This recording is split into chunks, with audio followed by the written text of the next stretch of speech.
මෑත කාලින මැරෙන හැම එකම තමන්ගේ ගෙදර ඥාතියෙකුට මැරිලා වද දෙනව නේද? ඇයි මේ? ඇයි මෙච්චර බුදුසසුන තියෙන රටේ හාමුදුරුවෝ අපවත් වෙලා ප්‍රේතය වෙනවා. සිල් මෑණිවරු අපවත් වෙලා ප්‍රේතය වෙනවා. හොඳ උපාසකයෝ මෙහන් මම දන්න ආරණ්‍ය සේනාසනයක හරිද?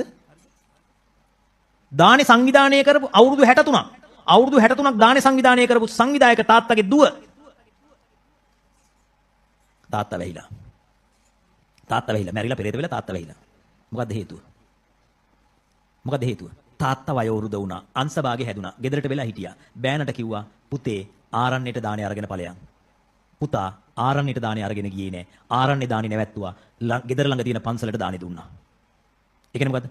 අර තාත්තා කැමති වෙලා හිටපු ආරණ්‍යට දාන දෙන එක නැවැත්තුවා. අර ලේසි නිසා ළඟ නිසා ගමේ පන්සලට විතරක් දානේ දුන්නා. තාත්තා ගැටුණා. දැන් බලන්නකෝ අවුරුදු 63ක් දානේ දීපු දානේ කණ්ඩායමේ ලොකු උපාසකයා මැරිලා මොකද උනේ? ප්‍රේත වෙලා දුවට වැහිලා දුව ලෙඩ කරා. මොකද වෙන්නේ? බෑනත් එක්ක තියෙන තරහට දුව ලෙඩ කරා. දැන් මේක හම්බ කරන තුට්ටු දෙක කියන්නේ හම්බ කරන තුට්ටු දෙක ඔක්කොම ඉස්පිතාලේ ගෙදර වගේ වුණා. ඇයි? දුව හැමදාම ලෙඩි. හරිද? අන්තිමට අපිට ප්‍රශ්නේ දැනගන්න ලැබෙනකොට බරපතලයි. ඒක සුව කරගන්න බැරි මට්ටමට අවිල්ලා. මතක තියාගන්න. ඉතින් එහෙනම් මොකද වෙන්නේ? කොච්චර දානේ දුන්නත් හිත හදාගෙන තිබුණේ නෑ ඒ අපච්චි. අන්න ප්‍රශ්නේ හොඳට බණ අහලා නෑ. ඒ නිසා මැරෙන කෙනා මේ සතර පායට යන්නේ මොකක් නිසාද? දැන් ඒ අපච්චි කළ තියෙන අකුසලයක්ද? නෑ අවුරුදු 63ක් මහා දාන දීපු වාර්ෂික දාන කණ්ඩායමේ නායකයා. බට් විදර්ශනා කරන දක්ෂ උනේ නෑ. ඇයි? පුරිමා කුසලා ධම්මා ඒකම මතක් වෙලා අකුසලයකට හැරුණා. එහෙනම් ඒක මොකද? කුසලය අකුසලයට හැරුණා, උපනිස්සය වුණා. එයා මැරෙනකොට අකුසලයයි මතක් වුනේ. දැන් එහෙනම් මතක තියාගන්න කුසලයක් කරලත් අකුසලයට හැරුණා නම් අකුසල් කරපු එකාට කවර කතාවද? ඒකයි මම කිව්වේ මොකද්ද? බුදුරජාණන් වහන්සේ කියනවා රාගං ආරබ්බ රාගං උප්පජ්ජති. තරුණ කාලේ රාගය මතක් වෙලා වයසට ගිහිල්ලා රාගය එනවා. මේ අහනකො දවසක් මම බණක් කිව්වට පස්සේ බණ ඉවර වෙලා යනකොට උපාසකම්මලා ඇවිල්ලා වඳිනවනේ. ආව ටීචර් කෙනෙක් අවුරුදු 74යි ටීචර් කෙනෙක්.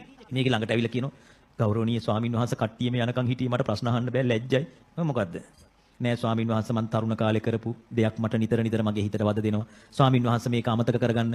මේක මේ සිත් උපදින එක නතර කරන්න මට ක්‍රමයක් කියන්න. මම මෙහෙම කළා බලලා කිව්වා වෙඩි තියලා මරලා දාමු. ඇයි? සිත් උපදින එක නවත්තන්න පුළුවන්ද බල අපිට? එකම ක්‍රමය තියෙන්නේ මොකද්ද?